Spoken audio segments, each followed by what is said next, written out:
Are we ready? This only says 58, though. We're going to start early? We're live. Okay. I call the Planning Commission meeting for the Village of Holly for September 24th, 2025 to order. Let's please stand for the pledge. I pledge allegiance to the flag of the United States of America and to the republic for which it stands, one nation, under God, indivisible, with liberty and justice for all. And then roll call, please. Campbell, Here. Christian, Lacey. Here. Haskala, Cross. Here. Hopper, Here. Everly, Here. Kinnaman, Here. Okowski. I would like a motion to excuse Okonski, Koskela, and Christian. I'll second. Oh, I'll make a you'll motion make the to motion? excuse those people Okay. I'll that second you the motion. listed. Motion and second to excuse Okonski, Koskela, and Christian. All in favor, say aye. Aye. All opposed? Motion carries. And next is approval of the agenda. I look for a motion to approve the agenda. I'll make a motion to approve the agenda. I will second that motion. Motion and second to approve the agenda as presented. All in favor, say aye. Aye. Aye. Opposed? Motion carries. Next is approval of the minutes from the August 27th, 2025 meeting. I'll make a motion to approve those. Motion to approve. Do we have a second? I second. Motion and second to approve the minutes. All in favor, say aye. Aye. Aye. Opposed? And motion carries. I would like a volunteer to read the statement of purpose, please. I'll do it.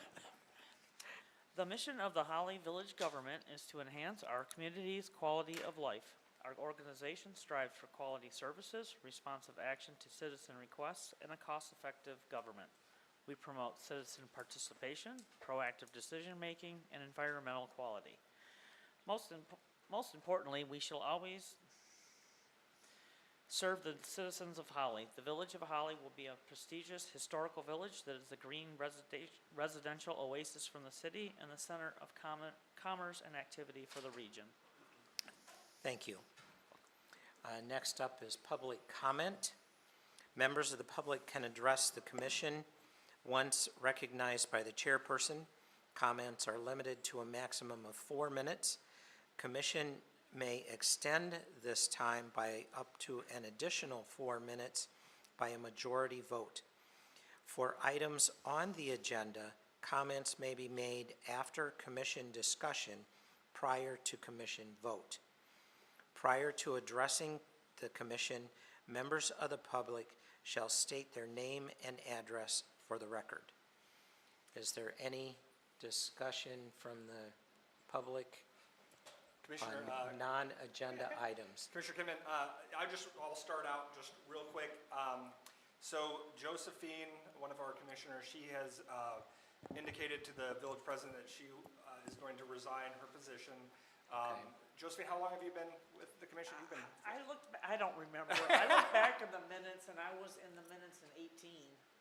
One of the meetings that I just pulled up on, the website. I didn't go farther back. It sounds about, It's been a minute. yeah, sounds about right, yeah.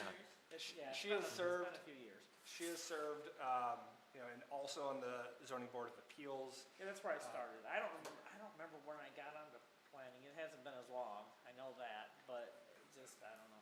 So through those conversations with the village president, she kind of expressed, hey, if we found a good candidate that that meets criteria, that is passionate to do this, that she would be interested in resigning. And so from that, the village president and I have done interviews with different candidates, and today we have Blake here with us.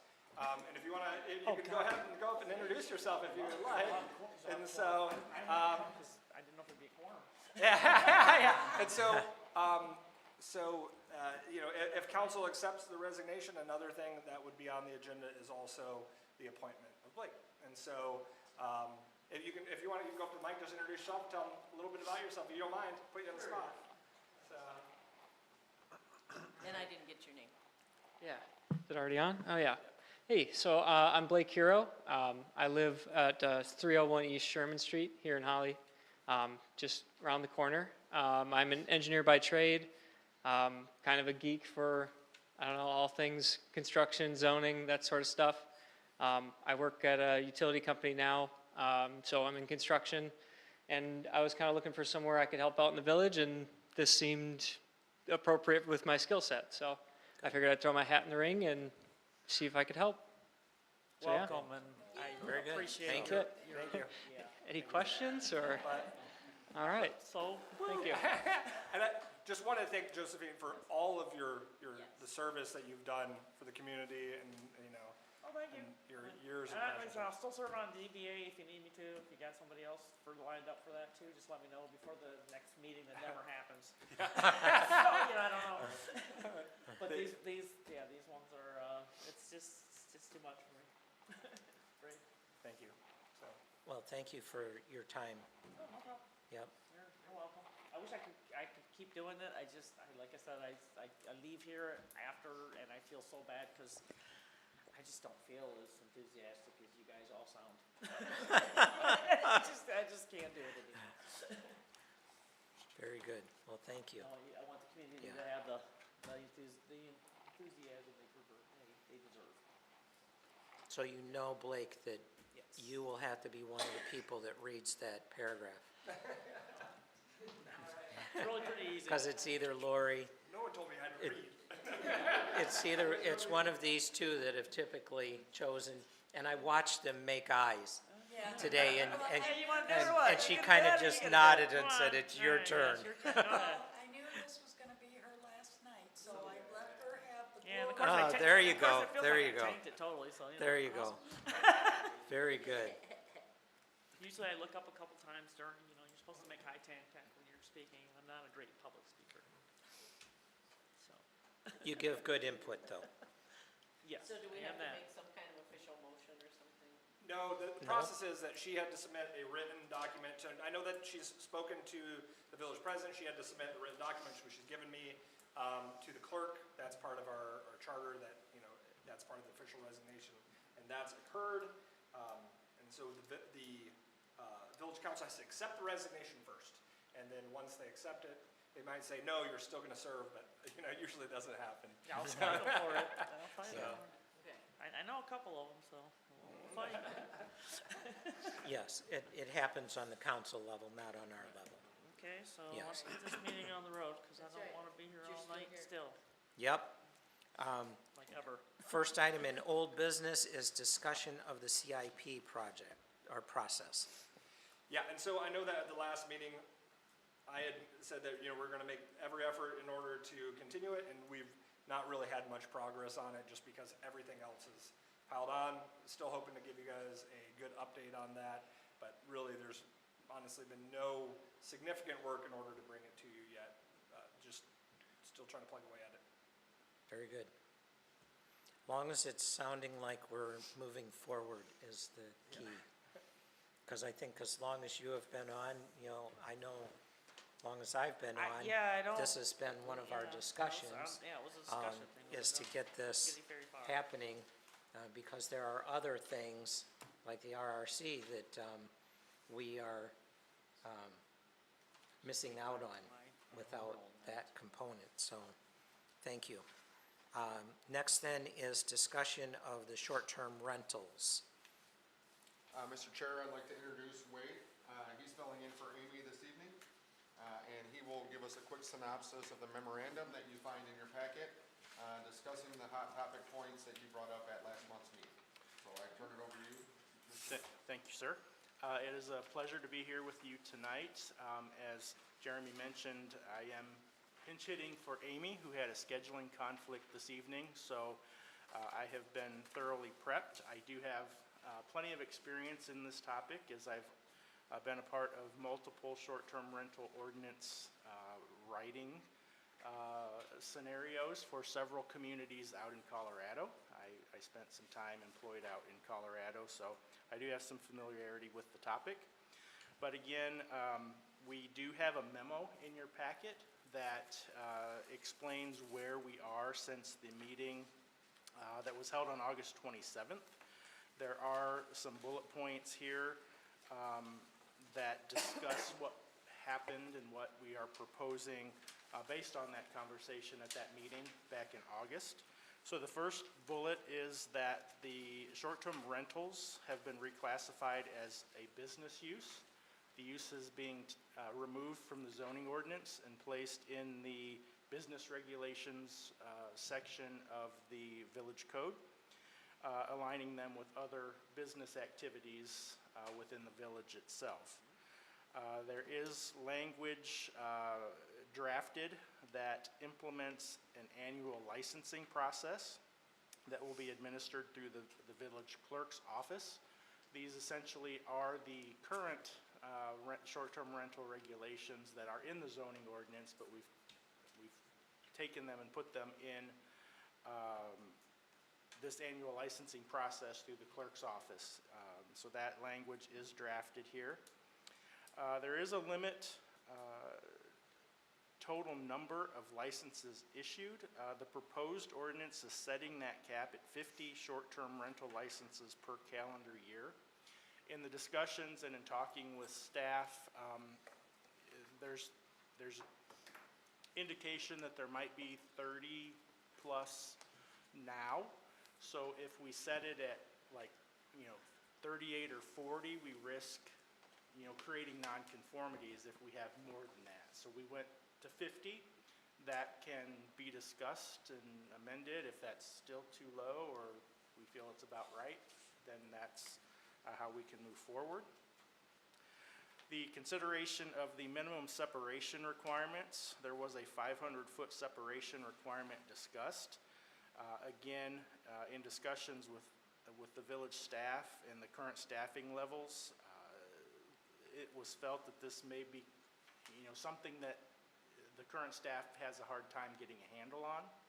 And then you get into the situation where are you measuring that from? Are you measuring it from lot corners? Are you measuring it along the street? So it can get cumbersome in doing that, so we did not include that in our draft regulations that you have before you tonight. The language prohibits recreational vehicles and tents on rental properties to explicitly prohibit tents and campers for the short-term rental site uses. The short-term rentals are removed from the special land use category and designated as permitted uses in the R1A, I believe is the residential districts, and then the central business district are the zoning classifications where that's now a permitted use so long as all of the criteria are met with the business licensing criteria that are still in here as well. There are standards for violations and license revocation incorporated into the draft business regulations. And the draft before you also includes a requirement for license numbers to be displayed on all rental listings that have issued licensing permits. So our discussion tonight is to discuss the changes based on the comments we received at the prior meeting. And I can take those notes that you might have, and if you have changes, I'm happy to take them back and the team can look at them again and provide you another draft. Or if we're at the point this evening where we're comfortable, we can set the public hearing for either the October or November meeting, however you all wish to proceed. I'm here to help you through that process. So I'm happy to answer any questions at this time. Well, thank you for your explanation here and going through that with us. Welcome. Sure, tonight. thank you. I have a couple questions. I'm looking at the document, Title 11 Business Regulations. So under section 2, subsection L, which reviews the local agent as primary contact on file within the village, the way it reads is that the local agent shall live or maintain a physical place of business within 15 miles of the dwelling unit. I would like to know as an expert if that is based on what you've seen in other communities, if that is something that is reasonable or is conservative. Like it just seems like 15 miles is a pretty generous. I agree. Yeah. Yep, I thought so too. You think it's generous? I think it's very far. Yeah. Especially, So, yeah. If everything goes bad, I yeah. think just the opposite. If I'm in Holly and I drive to my brother's house in Ortonville, that's about 15 miles, and that's literally just the city over. No, Ortonville's a lot closer. 11. Mine. It's Well, 11. Yeah, it is. It's 11. To this. What? to- It's 11, to the because I far go over side. there all If the I time, was but on Seymour Lake Road, that's another, Going Grange Hall with the new four-way stop? actually, it's an 8-way stop. But that is the point, it's the time, not the distance, I believe. I think and Sherilyn, that's what I'm thinking too, is that if, I know a lot of discussion during our last meeting was about resolving issues as they occur with the short-term rentals and the concerns. And if everyone thinks that 15 miles is a good amount of distance, you know, for resolving those concerns for the community, because I'm just trying to think of not only the owners of the short-term rental, but I'm thinking about the community, the neighbors and so forth that will be dealing with these individuals, the short-term renters of these properties as they're in the area. So and that's why I'm asking for your expert opinion, Wade, is 15 miles reasonable? There are regulations often in short-term rental ordinances with this type of stipulation. It's all about safety, right? So you want to make sure that, you know, if a homeowner that's using this as a short-term rental is on vacation in Europe or something, that the village has a way to contact somebody that's responsible for, you know, the safety, the response to that property in a timely fashion. 15 miles, you know, it's a comfort level really with the village as to how close or how far. I think 15 miles is fair. I just want to caution that what if the management company for the short-term rental is 20 miles away? You know, you might run into some of those scenarios where you might deny the rental permit application, and that's perfectly fine. If that's the criteria, that's the criteria. But I think 15 miles is fair. our current B&B owners grandfathered in. We have a guy that we just approved in December. He lives in Las Vegas, but his Right. sister is Right. here. Right. I know she's local. I don't know, I don't think she's in Holly, but I think she's very close. She was in White Lake. Oh, so she's Okay. gonna She's in be, White Lake. she's gonna be, She's I the mean, contact. yeah, she's gonna be over 15 miles. So would he lose, does he get grandfathered in, or do we like, nah, So sorry? we asked Amy that specific question when we were meeting with her. Chief Watson and I met with her. We discussed all these things before, and my understanding is that they don't. Like, this is a business regulation, so since it's an annual requirement, they wouldn't get grandfathered in. It would be It's not a yeah, they would, it's not a zoning thing, it's a requirement under a business. Okay, they find somebody else. You know, it's important that you have those contact informations on your license when you approve it.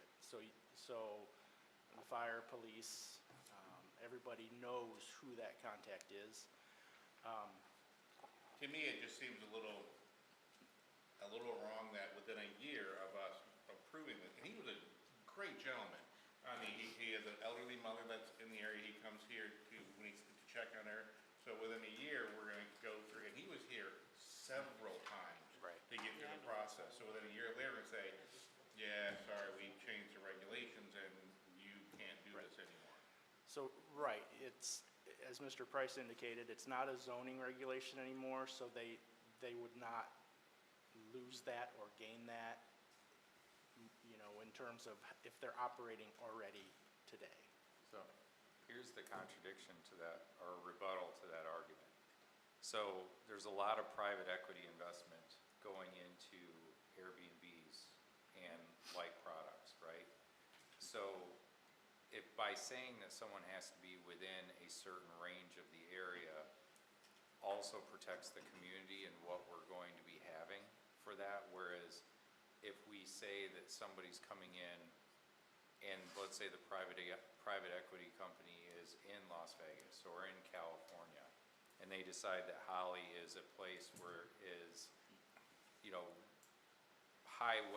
we have a lot of wedding traffic that comes in here, right? So they could say, let's just buy up a bunch of houses within the village. This would make sure that the limitation would make sure that that stays local versus having it be private equity coming in and doing what could end up being something that continues to compile, depending, I mean, yeah, the gentleman's nice, but I guess that's what we have to weigh. Well, and he's also a local resident, he was from Holly. Right, Yeah, he's but yeah. there's management companies, and it's the cost of doing business. If he wants to do it, the rules have changed, and this is the cost of doing business. That's just the way it is. If he wants to move his aunt closer, he could do that. Well, it was his sister, and she was Her just from the sister, area. yeah, But I think at the very least, we should be able to have exceptions. If it is a guy like this scenario, yeah, he's been here, he's had a great reputation, his sister's local. If it is an obvious management company, we should have the right to say, yeah, no. It shouldn't be, sorry, whatever hoops you jump for, if you're a local person, doesn't matter, versus we're gonna treat a local person from Holly just like anybody else. Sure. I think we should have the ability to have some wiggle room of, yes, we understand you are 15.5 miles out. We should be able to give you an exception. I'm thinking, did we have a distance in the old one? That is coming right out of the old one. That And it is 15 a miles requirement. is from the old one? Okay. So that would, I think that would take in White Lake. Maybe straight as a crow flies. And I think that's maybe a clarification that needs to be made. Are we, you know, I have a question. sure.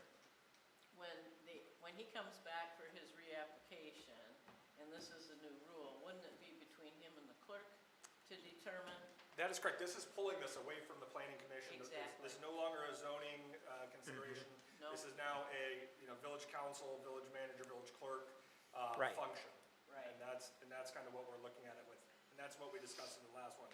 So it'd no longer be a planning committee, consideration. It would be, they would be applying for the business license from the village. And then if it comes to, is it mileage 15 miles or is it as the crow flies, that's up to the clerk. And, well, and I will say that my thought on that would be, it says shall be within 15 Right. miles. And we're 15.5 trying could to be- move away from always having back doors, always having exceptions for things. Yeah, obviously there are considerations, but that's a council decision that we need to make, and they have to make that decision to go against our ordinances. Okay. So I have one more question. So on section 6, for the section 6 subsection A, and I know that we had spoken about this for our last meeting about the civil infraction to make sure that these standards are upheld once they're implemented, but I don't see that provision in any of the other documents that were supplied, like the other ordinances for central business district, single-family residential districts, moderate density residential districts. So should that also be applied in violations for those? Like for instance, if it's a business that somebody's operating illegally out of their garage, shouldn't that be applied or something be applied? I don't know if that's in here elsewhere. So usually how it is it's usually 118.99 or 999 are penalties. And then it lists all the things that are, all the penalties for municipal civil infractions. So I'd actually have to pull up the charter to look at where it's sitting in that. And a lot of times, it would not be listed within the document unless it is a specific thing that is only applicable to this, this business, yeah, or this license. And I can look to see if that's happening here. So it's kind of these, like the district's information refers to or hinges upon the business regulations. So I think it becomes redundancy is what it is, to put it into both things. Okay, As long as the one refers to the other, then everything in the business regulation applies to that. okay. No, that makes sense. That is correct. Yeah. Okay. That's all I have. Next, I have a list. Sure. Okay, under the section 2 conditions of license issuance, B, it says that the short-term rental must be operated entirely within the principal dwelling. We actually have an apartment over a garage on Hadley Street, it's been there forever. So this could never be a short-term rental. Correct. According to this language, that would qualify. Okay, all right. Then. Can I ask a question about that property though then? Uh-huh. To kind of maybe get clarification, figure out where it may be gray. Okay. Is that listed as a multi-residence piece of property? It's an apartment that was put in probably 20 or 25 years ago above the garage for a grandpa place. And then it was the teenager young man place. Now I think it's the wife's place to hang out. But it's just always been there, should never have been. And so I guess in my old age, if I was there, I'd be looking at making some money off of it, but. Is it permitted? That's kind of what I'm asking. Yeah, Is I mean, if if it- it's permitted, I would say more the gray. land is, that piece of property is not zoned for multi-family use. So that apartment above the garage should never be occupied as a residence. It can only be like a she shed kind of thing or something. Yeah. Is the way that really gets interpreted. Okay, well, it just, if I see it listed in Airbnb, I know I can call Jeremy. That, Yep. you know, it's really shouldn't be there, so, because that is part of our rules. Yeah. All right, I'm gonna go on to the electronic H. On the premises that we're supposed to sign a guest register, and I believe we talked about this in a previous meeting. I don't sign the guest registers when I go to Airbnbs, they've got my information electronically. You can go. Sherilyn, which section was that? H, On to. we're in, On two. 2H. Thank you. Says all operations shall maintain on the Oh, I see. premises a guest registry. And is subject to inspection, but, So, guest register, I can clear that up a little bit. If it is electronic, we honor that as well. okay. But do we It need? doesn't have to be a book that they sign. Guest registry, under my interpretation, would be electronic or paper. Okay, can we clear that up, because I would hate to have the owner say, oh geez, you know, my guests aren't signing and I don't wanna get in trouble, because the rule said this is supposed to happen. Yeah, So we, just we if will could add make that language, yep. a little clearer.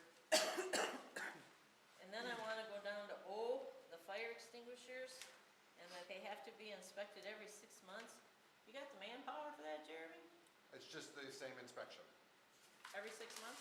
So short-term rentals are inspected every 6 months. Okay, That all is right. just another checkbox on our inspection form that we're verifying. Okay. And then Q, smoke detectors interconnected in Yep. these old houses? They have to do it. They So have to now do they have Google ones that don't need to be wired, that are Okay. still interconnected. Okay, they're Bluetooth? Wi-Fi, yep. Wi-Fi, all right. Yeah. Number can speak to that maybe just a second, because that was a major, almost a whole meeting discussion when we first wrote these, Oh, okay, was that you could have, like the house across the street is, across the way here is 3 floors and a basement. right. And something could happen in the basement, and so an apartment or an occupied space on the second or third floor is never gonna hear that smoke detector go off. And the newer technology things, they just communicate with one another. There's no wiring necessary. See, mine are hardwired in my house, and Yes, so I didn't know the technology was available Yeah. for them to talk to each other. yeah. Okay, notice of license, D. The license holder shall provide a record to the village indicating what websites, newspapers, magazines, or other media for advertisements. That's kind of cumbersome, and I don't know how far you want to go, like social media, Facebook, day trips in Michigan. Here, come to my Airbnb. You could go crazy trying to chase those down, so I guess I'm not sure of the purpose, and we need it. I like to hear that because, say they give them, a list of 50. Well, I don't like that one. And? Okay, then you don't, so I agree, it seems kind of, what's the point? Or if somebody does a TikTok, hey, I stayed at this Airbnb in Holly, and you ought to go, and here's the connection, and, I mean, you could just go on forever, so I'm not sure why it's there. Yeah, Is the intent of that for not necessarily where it's advertised, but where they can actually rent from? Like if they are both on Airbnb or VRBO, is that what the intent, I guess, would probably be for that? Maybe that's how it should be reworded. Like where it is listed for rent, that way we can know if we go to VRBO or if we go to Airbnb, that we can see, that they should have their business number, their business license on there and all of that. Right, and, it's just another matter of keeping a database for the village as to, the type of advertising that's out there, and if you were to ever have free time and wanted to research a property, and you can look on these different websites, you'll have that list of websites that are typically used already, so might lessen the search. But yeah, it's more of a record-keeping, informational bit for the village to have, I see. I guess I could see the platforms that you're renting on makes more sense, but, I used to get a Rotary magazine, and I could rent Airbnb through a Rotary connection. So, sure. I mean, it just goes on and on, the way this is worded, and again, if I'm conscientious and trying to follow the rules. Well, you also, if you're doing any third-party marketing, if you hire, hey, I want little value pack mailers, I'm advertising through them. Now, they may take it and put it on any of their platforms. So yeah, I can see if you were going with a traditional Airbnb, VRBO, an established thing. Are you listed on Airbnb or VRBO? If yes, great, where's the link? If no, okay. Because if you're not using a traditional platform, then you're obviously probably doing it yourself. It goes to, all right, where all are you doing? Is there a way that we can word it so it is, one of the other things, as you read it, I was thinking some of those terms, as I read old ordinances, could be, in 20 years, someone reading this might be, what's a newspaper, or what's a magazine, what's a website even, maybe, we don't know. So is there a way that we can change the language in it so that it is kind of more future-proof, and it also meets more of the intent of informing us on how the unit is listed for rental, I guess. Might be. here's Yeah. another thought with that. So, I know that when we had chatted in the last meeting, we had talked about how, like, sites such as Airbnb or VRBO and so forth, they have somewhat of a tracking mechanism or screening for the individuals that rent the short-term rentals. So I'm wondering if that's what we're trying to I guess that's where my discrepancies, because I agree with everything you're saying. The enforceability to try to monitor that, I think, is outside of anyone's I purview. said, if somebody said I'm Yeah. advertising on Pet House Forum, what would we do Yeah. about it? Correct. No, but it's funny though, because I was thinking when you were saying it was like Craigslist or something to that where it's kind of like no man's land for what you could be renting from. So I'm wondering if it's something that it kind of probes a deeper question, is if it's more so the sites, if the places that we're posting these on, and I'm gonna try to convey this of what it's in my head right now, but the places that the folks are renting the short-term rental on are almost like bonded places, if that makes sense, like an Airbnb or like a VRBO or something that has some sort of verification procedure. Stamp of approval. Yeah, for the Yep. person that's coming into it versus having, the license holder has to provide record. Maybe it's better to have it like, you need to rent from a place that is a bonded or what, Well, or, that's a way. See, I think that's a step too far, because Okay. if I'm a business owner, I wanna rent mine. Well, no, I wanna make all the money. I shouldn't have to pay this third party. Fair. I wanna make the money. If I haven't kept my records, if I haven't done my part, great, take my license away. You gotta give me a chance to prove that I can do it, that I don't have to give part of my paycheck to Airbnb or somebody else. no, that makes sense. And also think of it as, so they're listing who they're advertising with. So if there were ever a problem with that property, you know they're on VRBO, so you can compare what they're advertising versus what may actually be happening. And that may cause, an easier case to revoke a permit or something if they're advertising one thing, doing another. So that at least you'll know where they're listed at.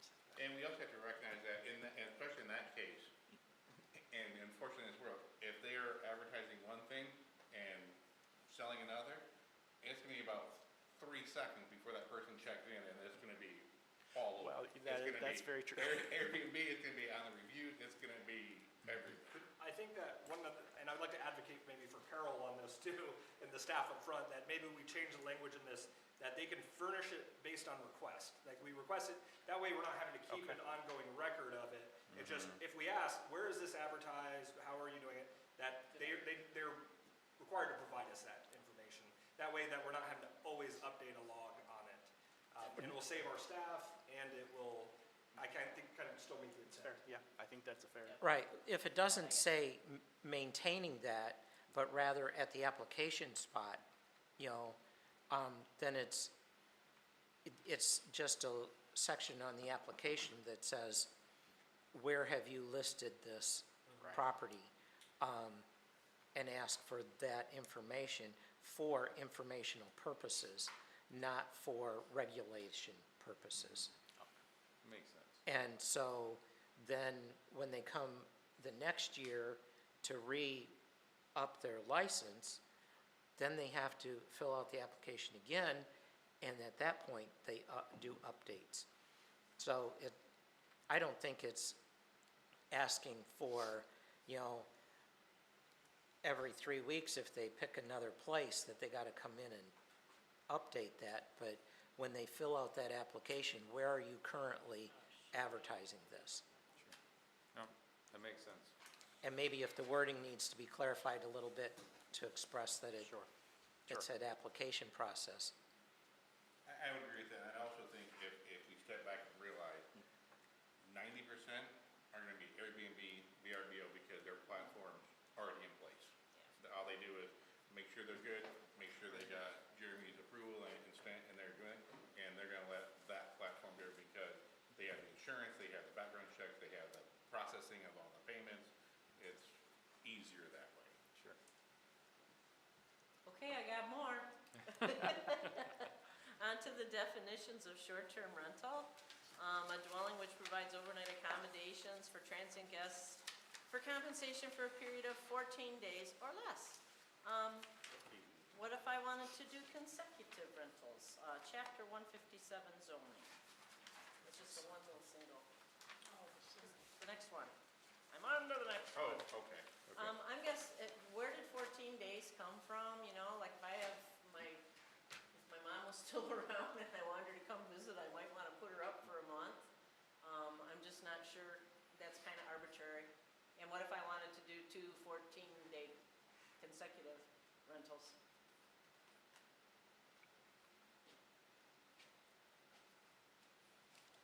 So would you suggest no more than 30 days?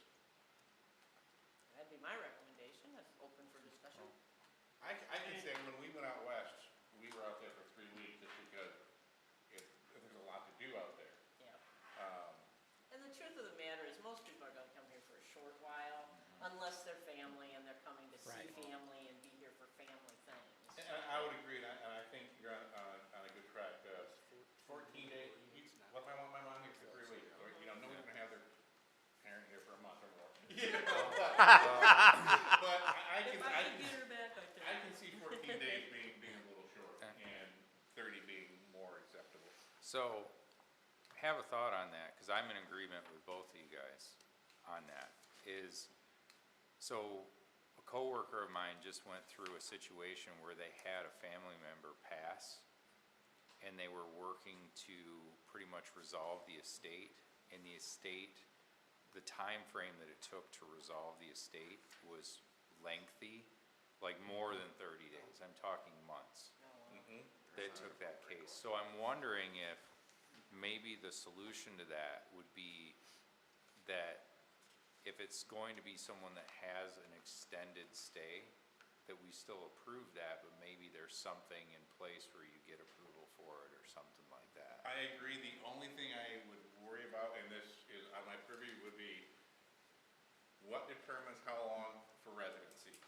I've been here 30 days, I'm a resident now, and good luck trying to evict me. I will say that 14 days is from the current ordinance. The 14 days is already established in there. So has there been a current issue with the 14 days? Honestly, I don't think there's been any, I think it's been an unmanaged issue, and we're trying to start managing it now. Okay. And if we didn't have a restriction on consecutive 14 days, then we'd be all right. Because I could rent it for 14 days and then rent it for another 14 days. And as long as your Your yeah, contract for 14 as long as days. your zoning doesn't say I can't do that. So how would putting it at 30 days? No, change that? I would say you could do 2 weeks, and then I could call the guy up and say, give me another 2 weeks, give me another 2 weeks. So I think what she's saying is with 14 days, she gets rent for 14 days, one contract would be over, and just rent it for another 14 days, or rent it for another 14. So So what is the correct language that you would want? Then I wouldn't be in violation of this. What I said is just to not prohibit consecutive rentals. Just be silent on consecutive rentals. It's not in there now, Oh, okay. but my devious mind went to that. Just saying. So as long as we were just silent, then I could rent it consecutively and it wouldn't be an issue. It probably isn't gonna happen. Should it say in a calendar year? Like how many days within a calendar year or something? That way, I would be more apt to go, and specifically for the reason you brought up, if I have to, my job brings me out of town somewhere on a 3 or 4 month assignment. A lot cheaper than Airbnb than a hotel. I can see, and that's how things are going nowadays. If you're there for 2 or 3 months, Airbnb is a lot cheaper to your company than a hotel is. but that's not prohibiting you from doing it, it's prohibiting the establishment from creating it, though, so.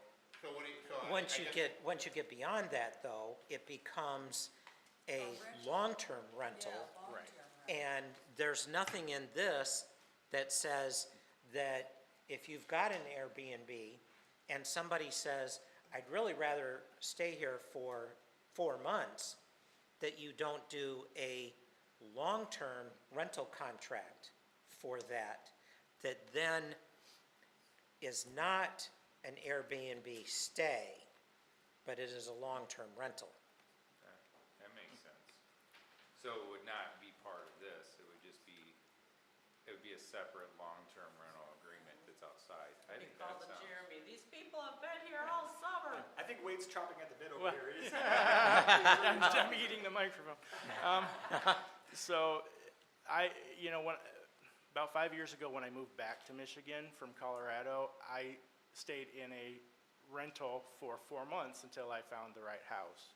So I was not allowed to do, if I went over 30 days, I had to sign a rental lease, not, that required me to do more things for like utilities maintenance and that sort of thing, as opposed to, a short-term rental, which in that community, I could stay for 30 days before it triggered the more long-term, as you were saying, rental. Right. So I think there is a distinction that's going to have to be up to the operator to, be on top of, so they're not de facto staying there for a whole year with just the short-term rental qualification, if that makes sense.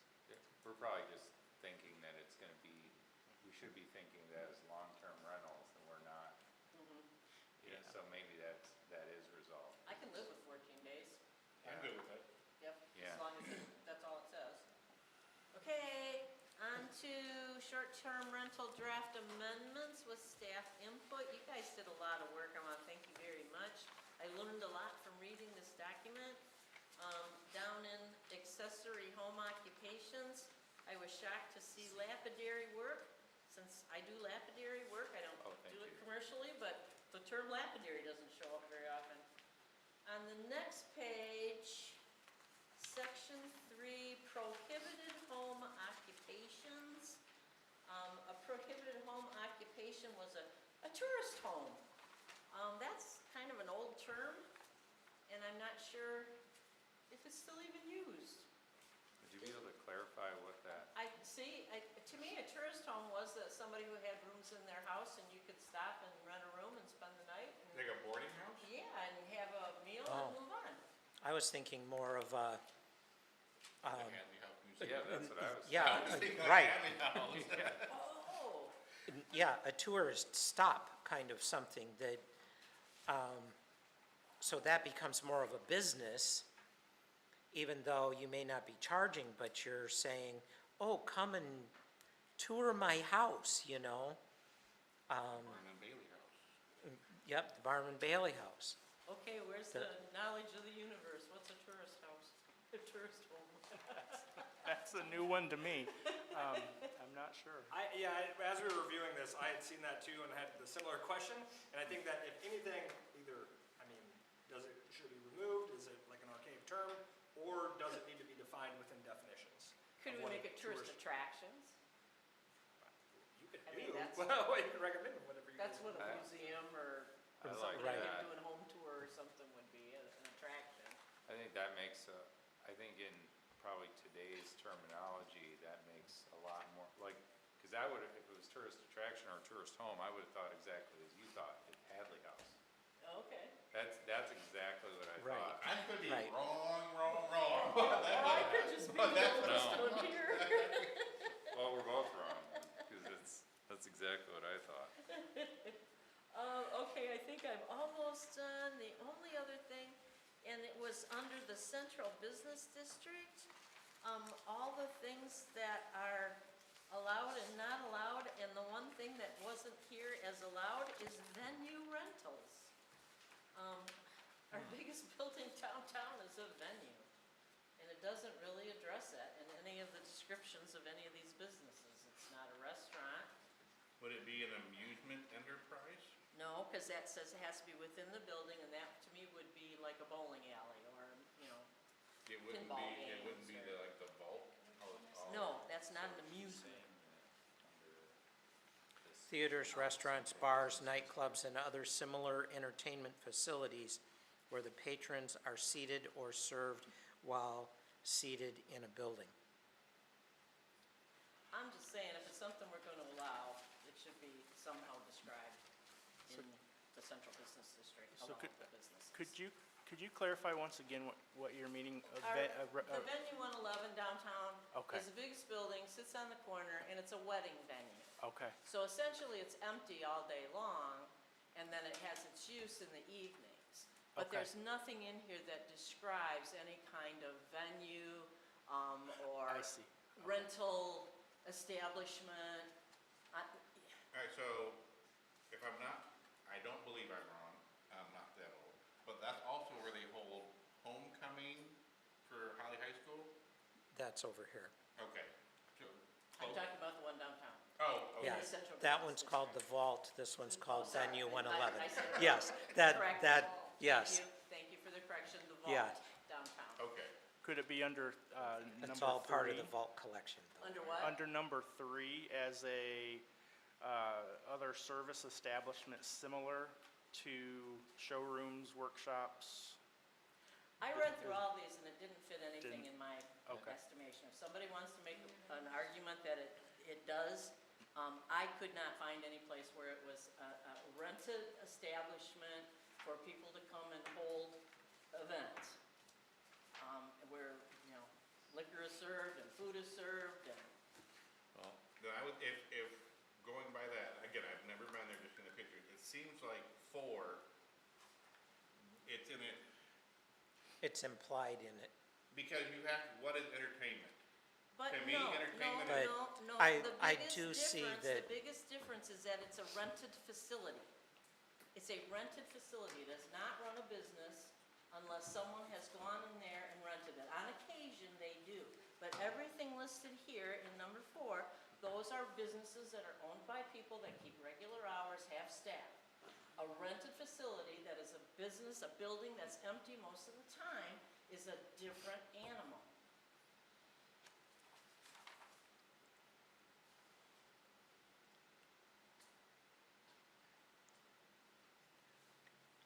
like at the Vault, or the Vault downtown, Yeah, is that when you're hiring them to rent that venue, is that something where they're supplying their staff as needed as like a supplemental service for liquor, food, Right? that type Yeah. of situation? Because I see where it could fit into, it's implied though, it's like 1 or 4. I'm just saying, if it's something we're gonna have downtown, we should have it, because it's not the only one in the Central Business District. The place that used to be the old fire hall calls themselves Gathering something or other from time to time, and they invite people. They call themselves an event venue. Yeah. So, And they don't do anything except, food trucks and fix stuff, and they call themselves a venue, so. All right, so let me I'm just What if- ask you saying- this, what does, obviously we're granted a business license.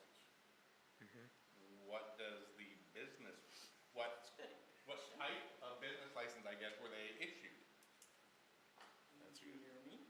yeah, Jeremy. What's the heading? Just it would, I don't think it qualifies under any of these. So I would say that it would be as close as we could to number 4, even though it is rented. Yeah, I think there's definitely a need for change. Yeah, that's all I'm saying, is it needs to be put in there. If it's gonna be allowable use, then it should be in our listing of things. Rental facilities. I was trying to read it. Rental venues, yeah, and then list weddings, I don't even care to be that specific, but I think it's obviously, there are big buildings sitting downtown whose purpose is to be rented. So we should identify them as such.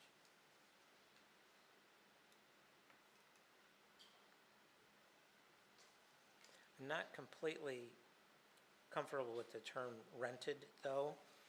They don't rent it out like we're talking about an Airbnb gets rented out. When you rent from them, it is a contract with them for their services to utilize their building. Their staff runs it and stuff, so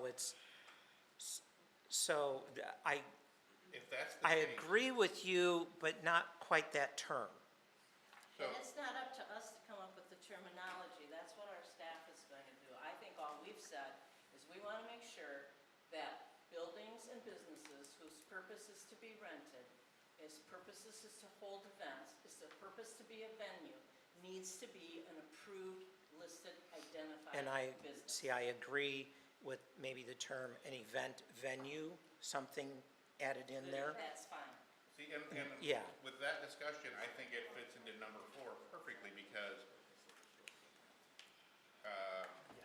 some of the restaurants in town, Cracker Snacks, love them. They're not open. They're not in town, they're in the township. But, all right, so Game Time Meats, they serve food. They're not open 24 hours, or every day of the week. If when I rent the vault, if they're providing everything like you say, to me that fits perfectly in number 4 because I'm basically renting a restaurant or I'm renting something. All I'm doing is giving a check and saying this is what I want, and they do everything else. Because to me that would fit right into number 4. Yeah, but I do think that additional wording I'm of good with something that. that says event venue or some of that nature might be beneficial in there. Social club? Would amusement enterprises not, Social club is. Number very 5? specific thing. Number 5, amusement enterprises, so amusement enterprises, I looked at the definition, means commercial establishment for public entertainment or recreation, including but not limited to bowling alleys, theaters, billiard parlors. Yep. I don't know, Doesn't fit? Yeah, I don't You don't think think it it fits there. Doesn't I fit? think it fits 4 better Oh. if you add event venue somehow into number 4. So if number 4, in addition to after nightclubs, event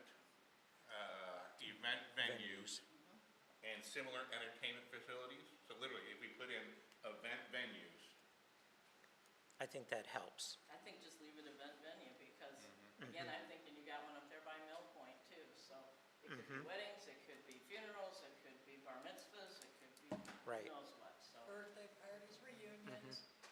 Yeah, When you drive in the driveway. There's a venue up there. Okay, let me see if I got anything else. That one was fun. You gave us an assignment to go through this, and that's what I did.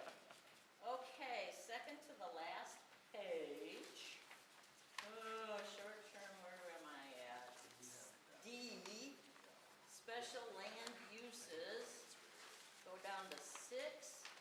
on, Number 2, on which one are you in? I am on Same document, same document. 6 in CB. subsection 2. D, Okay. special land uses. 6, Okay, number 2. And containers suitable for, F-O-R instead of F-A-R. It's a spelling. oh, fair. Yep, it's a Or the spelling. temporary. Containers are suitable for the temporary outdoor storage of household, not fire. And that is it, that's all I have. well, while we're at that spelling, because if you look at accessory home occupations, well, this is one we noticed earlier, tutoring limited to 4 students at a tune. So maybe change to at a time. so only music students. Yeah, these are like older ones that have been. Well, they live in the tourist home, so. You can't shoot, instead of air rifles, you can't shoot air riles in the village. That's another one I noticed. One got by me. Thank you for all the work that this Yeah, took. thank you. Yeah. Anybody else have something? I had one on 2B. We talked about it briefly, but I just want to make sure this makes sense to everyone else and just sounds a little weird to me. It says at the very beginning, chapter 118, short-term rentals, 2B, the short-term rental must be operated entirely within the principal dwelling and not within any garage or accessory building located upon the premises, except for incidental storages. So does that mean that the short-term rental can be inside an incidental storage? Should be including, And I think that, yeah, May Should be I ask what including. incidental storage is? yeah, I'm not sure. Except incidental storage may be used. I mean, we've Right. stayed at places where we put our kayaks in a special little garage place in a rental. But then, I guess, But was that a separate rent? No, it Well, came see, with it. that's, probably Yeah. can just be removed, that line. I'm thinking, I'm thinking it just needs to come out.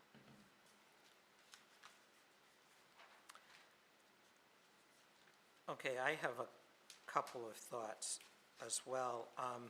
when we talk about the number of licenses issued per, and it says per year, 50 per year, or in a calendar year, so if those 50 re-up or are on a rolling basis and you move into a new year, the wording of that says another 50. So now you've suddenly opened up 100. So 50 current, if we add that, Sets a no more cap. 50 current? Sets a cap. No more than 50 licenses renewable annually. Shall be issued annually? Okay. Yep, it's section 5. Shall be issued, Subsection A. comma, renewable annually.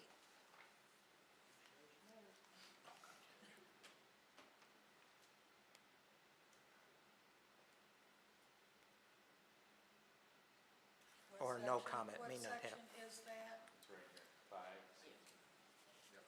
5. I'm sorry, I went off from this. Oh, okay. The See, main that's what we list. were wondering. So it's But it- it's listed under the Title 11 Business Regulations, Section 5, subsection A. Yes. A maximum. Maximum of 50. Maximum of 50 short-term licenses shall be issued, renewable annually. So that kind of brings up an interesting point. If, like when our taxes are due, they're due by a certain date. If we allow a rolling date, you know, I got mine July 1st, well, I don't have to do it till another July 1st. It seems like we are in a perpetual state of where we at. A flux of how At many? flux, and if you count in, I didn't see any grace periods, like if I'm out of town or incapacitated and I can't renew by July 1st, do I get a 15 days or can somebody I swoop think in that, and say, I "Ha, think ha, there gotcha." was that, Yep. that's in So- here. So is it, are In you the saying then it suspension should be and renewable on revocation the same section. date? Accountability is too hard with that, so we want it that on the first business day of the brand new year, we're anticipating a line of 50 people, and if there's 52, you know, we're issuing the first 50 and that's it. Yep. Whether you're incapacitated, whatever. No, It is. yep, I am good with that. I just didn't want, you know, that our 50 licenses are spread out through the whole year of, The first business day of that new year, you are required to come in and renew it. and do we send them a notification or anything like that, or like similar with taxes type of thing, or? Just like all the other rentals, yes. I think we should probably define whether this is the calendar year or the fiscal year. Right. Because that's a big difference. Yeah, I think that helps me understand, but I think this wording doesn't say that. Should we write, yeah. I don't know if we moved annually or annual, if it was a maximum of 50 annual short-term rental license shall be issued within the village. If that meets that criteria then, because then it's saying that they're annual licenses, not annually we're going to issue 50 of them. Annual licenses, yes. So yeah, so a maximum of 50 annual short-term rental license shall be issued within the village. That sounds like it works. Yep. And then maybe something that states that it's based on calendar year. Or fiscal year probably would be the. You want to do it fiscal year, I just, so, rather than having people come on January 1st, but conversely, though, if we're doing it in the middle of the summer, when people are planning out their time, if they don't know if they're going to have a short-term rental, you know, that's or available to them, a license. yeah. Could, instead of doing it on a fiscal or annual, like calendar year, could we do it on like February 1st? We could pick a date. Because if it was February 1st, it'd get us out of the way of the major holidays. Unless February 1st isn't a working day, a Sunday or a Saturday. The first Monday of the month of First Monday of February. February. That sounds good. I mean, they could always submit, could they submit before, could they submit in January for that year, or is it, you're gonna hit February the first Monday? and- My question is, so as far as just looking at how we are applying this as like a So if I'm getting, how early can they submit? Can they submit, 2 years in advance? And how do we pick the criteria? So if we have 100 applicants, how are we going through and approving these? Or is it first come, first served, starting February 1st, we accept applications till February 15th or whatnot? I think How many it's, applications do we get, Jeremy? We have Well- over 30. So, How many? Over 30. Over 30 right now, but do you get a call a week, a call a month, out of the blue? And then if you've got renewing ones, do they have to submit their paperwork in January to be renewed by February 1st to continue? So I think that brings up a really good point. And maybe there's two criteria, because I think that if you have the limitation for renewals to be on the same day, and someone can just submit an application for year after year after year, they could technically flood it for the next decade if they wanted to do so, right? And no one would get a chance.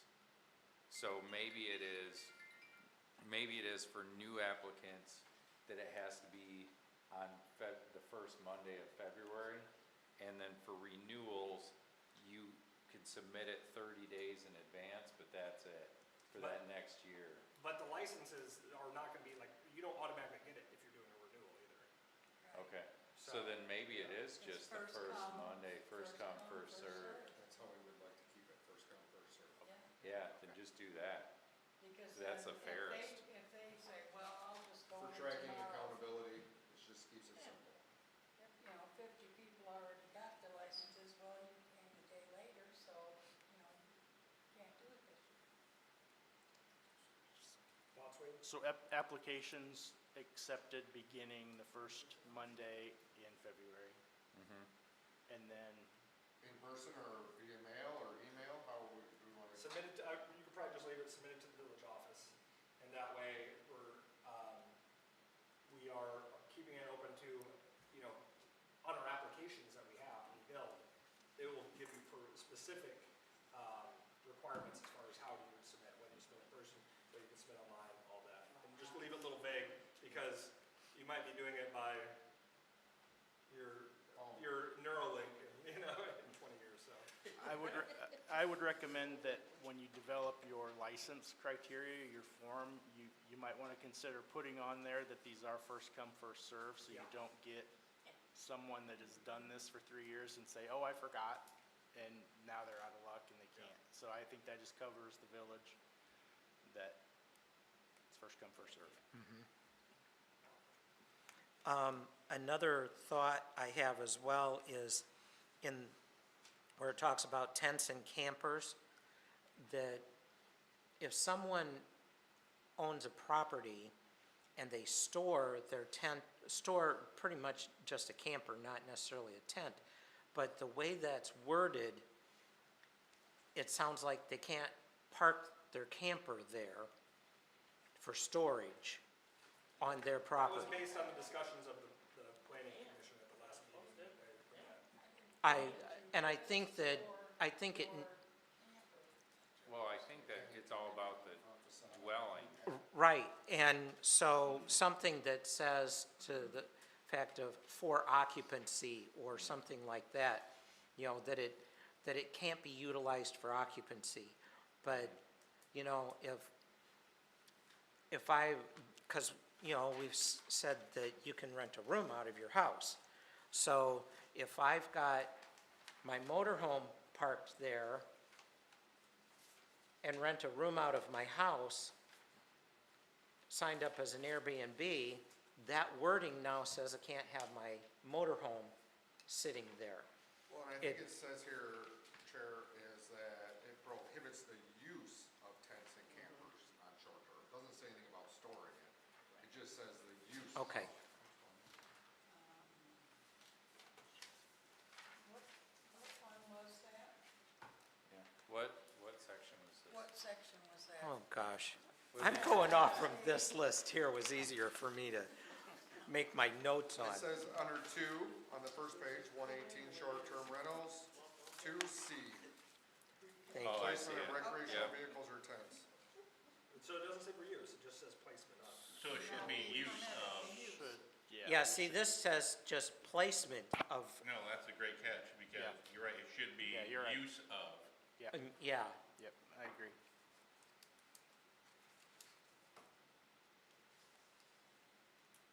Blake, are you sure you want to And do I'd, this? I'd feel better if it says use of for occupancy. So that, I would actually go, I like where you're going, I would go, like, if I have a tent and my kids want a backyard camp, I would like to say use of occupancy as a short-term rental. Like if, every kid, let's go camp in the backyard. right, yeah, Type This of does thing. apply to just short-term rentals. That's what this is. Okay, short-term. yeah, I'm like, if we weren't, yeah, if you're not gonna charge your kids and they only get 2 weeks to stay there, hey, then it doesn't fall under this. they better tighten up.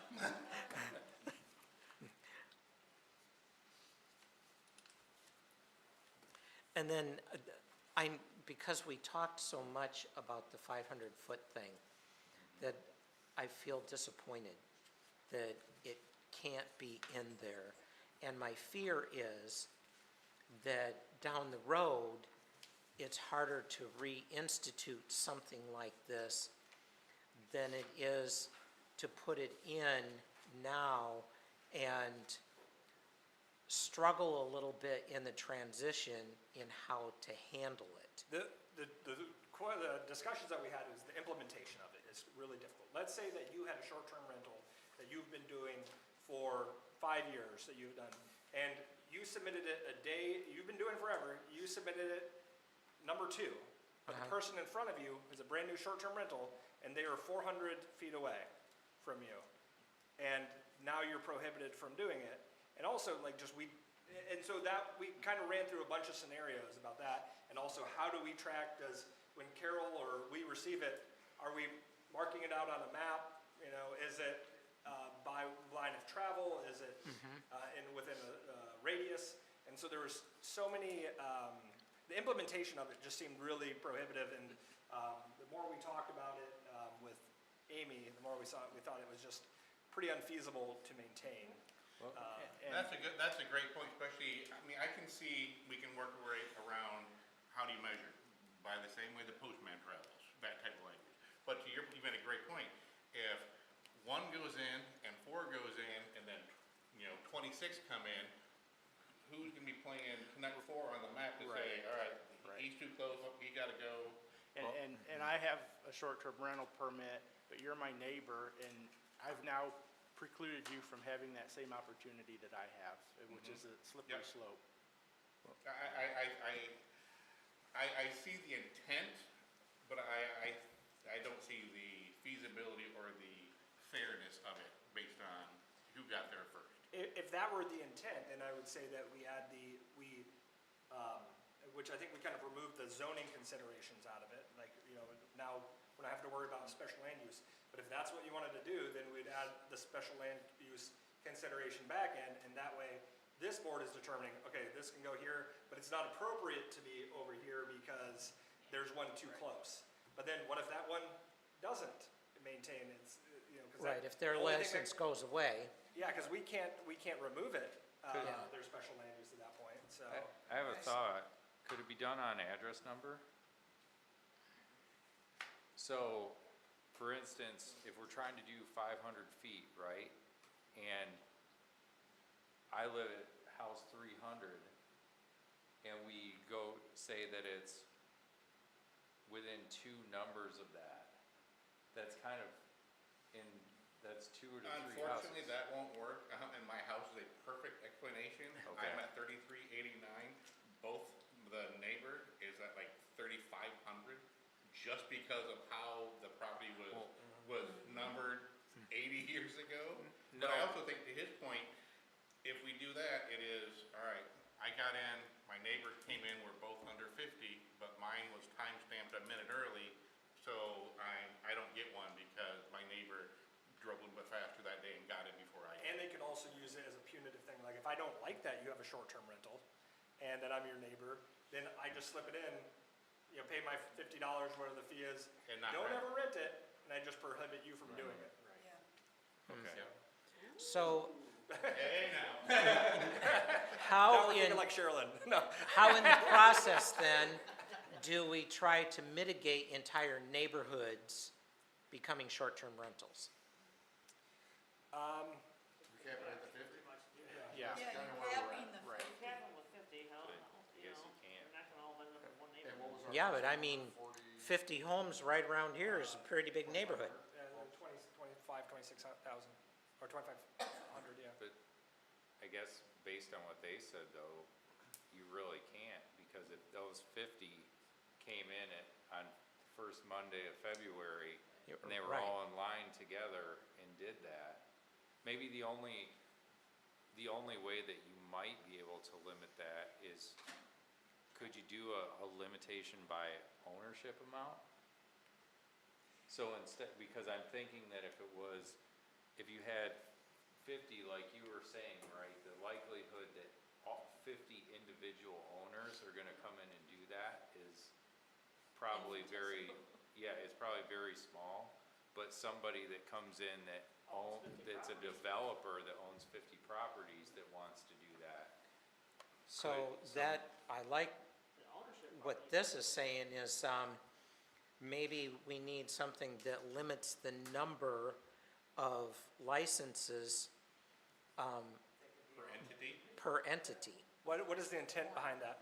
Well, if we're trying to limit the amount of Airbnbs in an area, because that was again what we were trying to do with the 500, right? We're trying to save 500 feet. But just because they own it doesn't mean they're all properties right next to each other.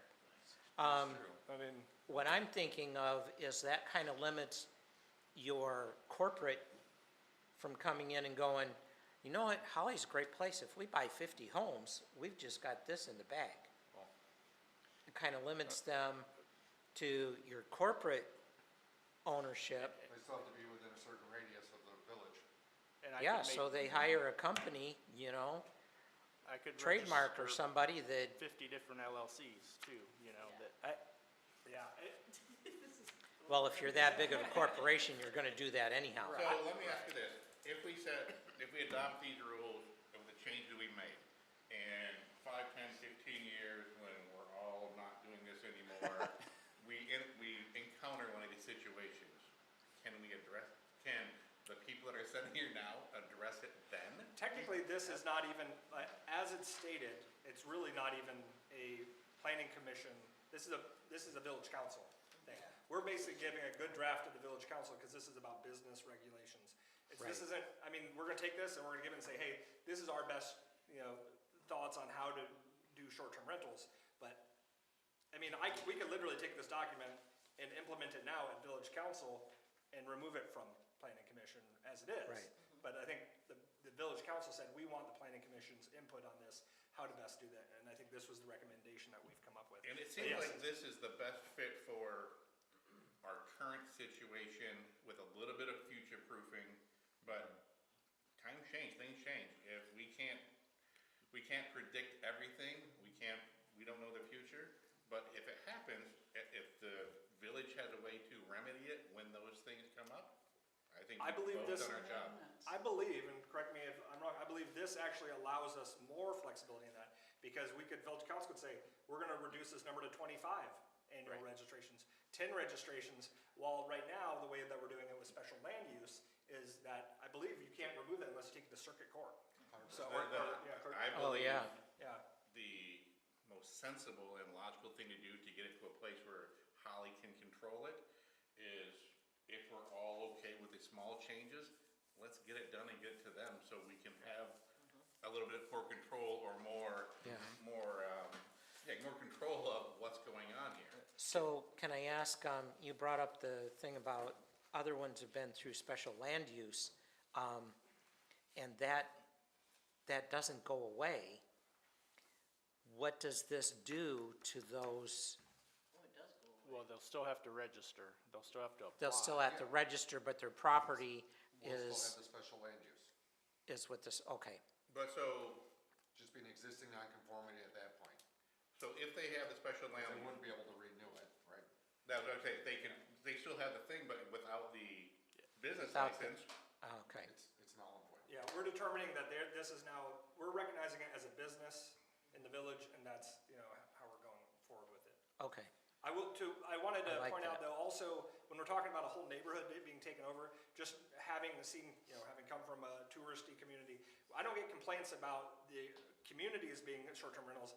I usually have complaints about the one building that's in the community that's a short-term rental, that's having parties or doing things like that. It's not, again, it's not a whole street of short-term rentals is not usually the problem. And we gotta look at it, this is a business for people who make money, it's in the owner's best interest to play by the rules, everything goes smart, don't have parties, be friends with your community, and that's how you become successful. So I think if we can get this through us to the village, that makes it all the more quicker that we can get some legal arms around this. And based on my discussions with village council and village president, I feel like the proposals that we've given is kind of meeting their intent of what their expectations are. But we'll see what Yeah. they decide. So, because it's to village council and it's really just offering a grace to us to review this and give input, we really don't need a motion on anything either, do we? You Or can make would a to motion, recommend, this be, with changes, be presented to village council. okay, So I can make a motion to send the short-term rental plans with the changes discussed tonight to the village council? So this is still your zoning ordinance, right? Second. Yeah. We're making changes to the zoning ordinance, so they have to. Aye. They're still discussing. okay, they're looking at some thoughts yet, so Okay. I'm holding. Who did the motion, who did I the second? did the motion, she did the second. Okay, just so that we know that that's out there. Just for the zoning stuff. But we may pull it back just a little bit when we get clarification here. Removal of. We're getting some clarification here. This is Yeah. why we bring it You want my forward. list? So you are making changes to the actual zoning ordinance because you're removing the short-term rental regulations, you're striking all that, and you're making some minor tweaks to the central business district and the R1A and R1B and the Right. RM. So strictly for those zoning ordinance changes, you would have a public hearing on that only to make those tweaks and remove it as a special land use and recommend to the village council. Right, But you wouldn't have a public hearing on anything under Chapter 118. Chapter 118, if Right. that makes sense. right. Yeah. So, do you want to rescind what you had just to let it go for right I now? will rescind the motion I made. So that we can just do clear stuff? I will rescind the motion to send the items on the short-term rental thing we discussed to the village. Okay, okay, Second. okay. So, let's handle what we are going to need to do first. Okay? We Do can- we need a motion tonight, or do we say, bring it back with the modifications and Right. With your approval, we would bring it back for a public hearing at your October meeting, if that's acceptable to you. and do we need a vote on that? No. We just Just are going to provide move that forward direction. that Yeah. in the next process. Good, that's what I needed to clarify. So that portion is moving on. Now, we can make a motion to recommend the new, what are we calling this thing again? Business, short-term rental business regulations to the village council With changes. with changes. You make One that more one? time? Just say, I so move. I so moved. I'll second. I'd like to hear the motion, please. Sorry. Oh, thanks. I make a motion to move forward. Recommend. To recommend the short-term business rental agreement with changes we made tonight to the village council. Sounds good. It's part of the business regulations. Yes, short-term rental business regulations, yes.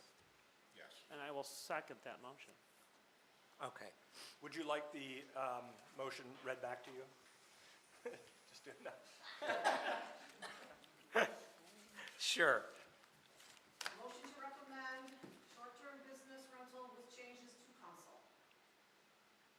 Sound good? I approve. This my Okay. We can just do a voice vote on this, I think. We don't need to do a roll call, do we? That's what I thought, because it's just a recommendation. All in favor, say aye. Aye. Any opposed? Motion carries. Very good, thank you. That was good discussion. I think that went very well. Let's move on to reports. ZBA, Haven't met lately, okay. got canceled again, there was no business. DDA, I have not gone to DDA the last few months. I do know that they have an interim director. Mr. Price, could you speak to the interim director for the DDA? Yes, we were just talking about, we skipped over training as well. I didn't know if there's. Oh, but- Business and training. okay. I skipped over them because there was Yes, sir. nothing listed there, Yeah. so. So for the DDA, yeah, so Jennifer Finney, she is the interim DDA director. She's been going to my department head meetings. We've been she's a lot more engaged. She's kind of getting her feet underneath her. She's going to start doing updates to all the businesses monthly. And so if there's any input that any of the commissions would like added, like, for example, we're updating short-term rentals to have them understand that. We can add those to those business updates. We're glad to have her on board, and she's excited. She's interested in potentially applying for the full-time position too, so. Has Good. it been determined if that's gonna be a split position? I've presented the split position as a DDA director / economic development director position. I've given the job description to both the DDA and village council, and I haven't gotten specific direction from either body yet. Village council wants to proceed that way, but I haven't heard definitive guidance from the DDA yet. Okay. Good. Council, anything from council specifically? Oh, yeah, Jim's not here. Yeah? No, I did not have any I'm trying to think of the agenda, the last agenda, if there was anything. We're doing a lot of ordinance updates, as you've probably seen, based on a lot of the stuff we talked about today, things that need to get changed, see whether it's spelling errors, or one of the things on the last agenda, we removed the prohibition from having marijuana facilities within our village. So that was one of the things we added, even because we currently have them. And we can do an update on the depot as well. So depot committee is moving tomorrow. It looks like we did approve a couple contracts for an update to Wolf Movers, who are doing the actual movement, as well as Allied Building, or who are doing the digging of the the pouring of the foundation. We also have a person coming in that's going to dig it. We put in our mist digs, so we've actually put in our digging thing, which is available for us to start digging 10 a.m. tomorrow morning. So we might actually see some movement on this, at least some ground being broken as far as dirt being moved. So I'll let everyone know when to be out there with your lawn chairs. Yep. To- I am on that committee, and I am still saying we're gonna move that thing before Christmas. Yeah. And I think that, I was gonna also mention on the ZBA note too, Josephine, I know that you said you would stay around, but there is a requirement in the charter for one of the planning commissioners to be on the ZBA. So that we just have to figure that out. And I know that April is tracking that, and she's, in discussions right now about that as well. Good, Just, thank you. Parks. Parks Commission, anything from Parks? I know No, Holly Days was great, Yes. was a nice event. I know that they are taking it's October their last meeting of the year until, they take their winter break. So that's coming. Very that's good. about all. Let's do commissioner and staff comments. Let's start with Ms. Lacy. I don't have anything. This has been really good, though, for tonight. That is. Good. It has been very informative. Mr. Hopper, Nothing good? nothing? We're just gonna keep going this direction. No, sir. Nothing? Well, I'm gonna say that breakfast with the village manager or coffee was a blast. There was myself and. who was the- Experiences may vary. who No, was I'm the kidding. other- Who was the other lady that joined us? Diane Jennings, yeah. Okay. Oh, And it was just so nice to be able to talk about what's going on in the village. The chief was there, talked to him about some issues. The crappy trucks that I told him about in front of the old Sutter's building are gone. So it's really worth it to go sit and listen to their side of the story as well, because I learned a lot of stuff that you're dealing with. This whole business of ordinances, and Lori, I know you've been on this for a long time, and we've begged, please, let us start working on these ordinances. And something you said at that coffee is that we're losing in court when we're trying to enforce our ordinances, because our ordinances are such a mess. So, even though when we try to clean up the blight, it's a pain in the butt. So thank you for the work that you're doing, and again, this group, I'll speak for, not for Josephine, but we're willing to keep working like we just did on this. Anything you need. Appreciate it. I will say that our code enforcement team, Chief Watson, Chief Narsh, and our Assistant Chief Nitschke, who does our historic district, we met today for a couple hours discussing code enforcement. We brought the Attorney Gildner in to answer some specific questions, and you will probably see more code enforcement actions occurring over the next 6 months to a year. Some probably big changes will come up too, which I think that many of the villagers will like, and the villagers that might be subject to that will not be. Won't like it nearly as well. Always. But it's been widely asked by the community, so. And if I can say one more thing, just to the village council, your comments got kind of glossed over because you were talking really fast.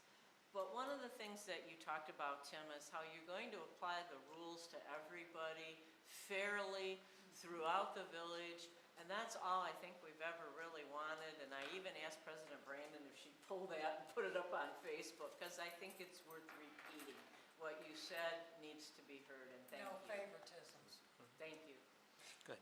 Very One more item that was created, we also created a Construction Board of Appeals, too. Oh, yeah.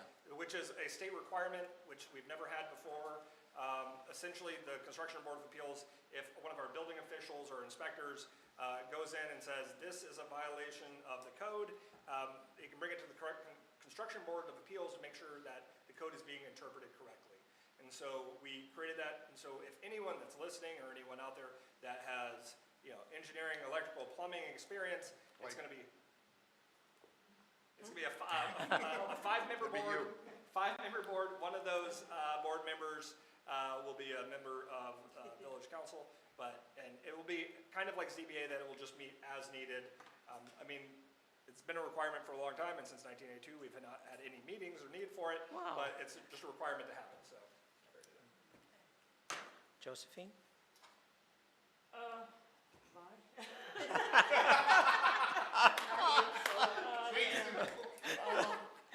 I said, I really wish I could care about all of this like you do, but I obviously don't. So I'm so sorry.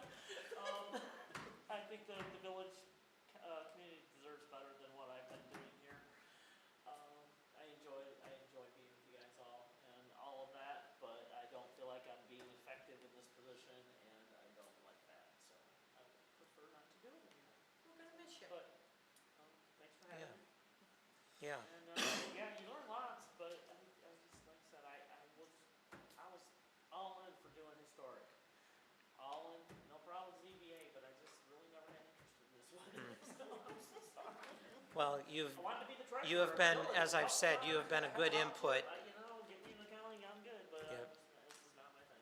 You have been a good input over the years. I've enjoyed working with you, so thank you. I'll still be at stuff, I'll still be around, I just won't be here. Yes. Be a trivia. That's where she wants to be right now, so. Yeah. Yeah.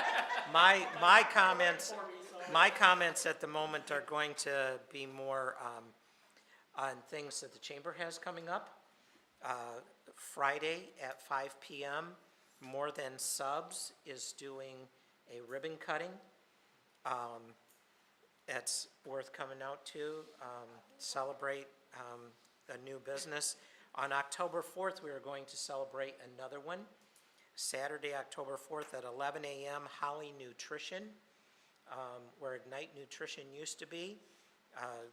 They are doing their grand opening day with some special things that day. And so at 11 a.m., we will be doing a ribbon cutting.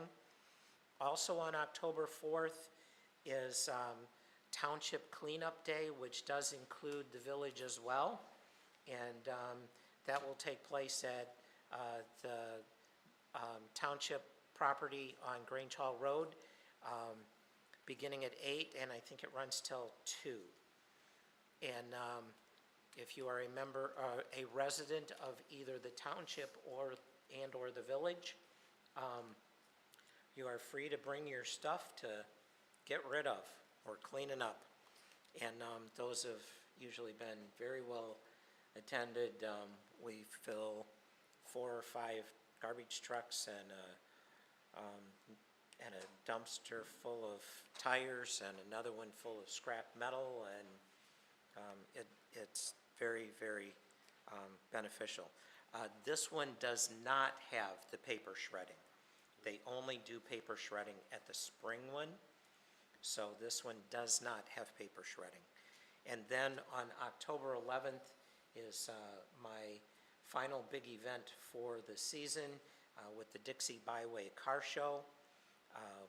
We start down at Waypoint Church by Bordines.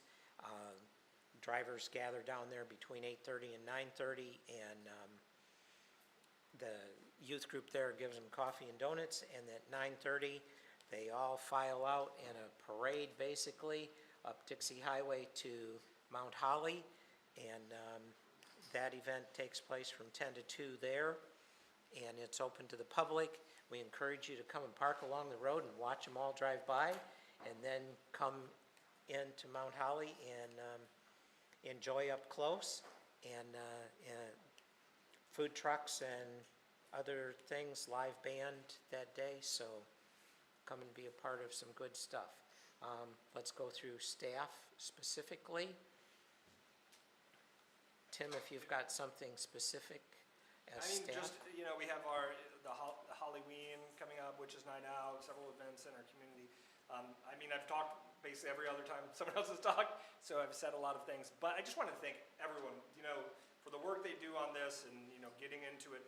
It is probably the hardest commission to be on, besides council. And, Josephine, just thank you for all that you've done, the years you put in on all the commissions you work on. And I know, I know that you feel like you're, you don't have a heart for it, but all I've heard is, that you've always been there whenever the villages needed you, and so I really appreciate that. Thank you very much. Good, thank you. I got nothing, thank you. Nothing? Nothing?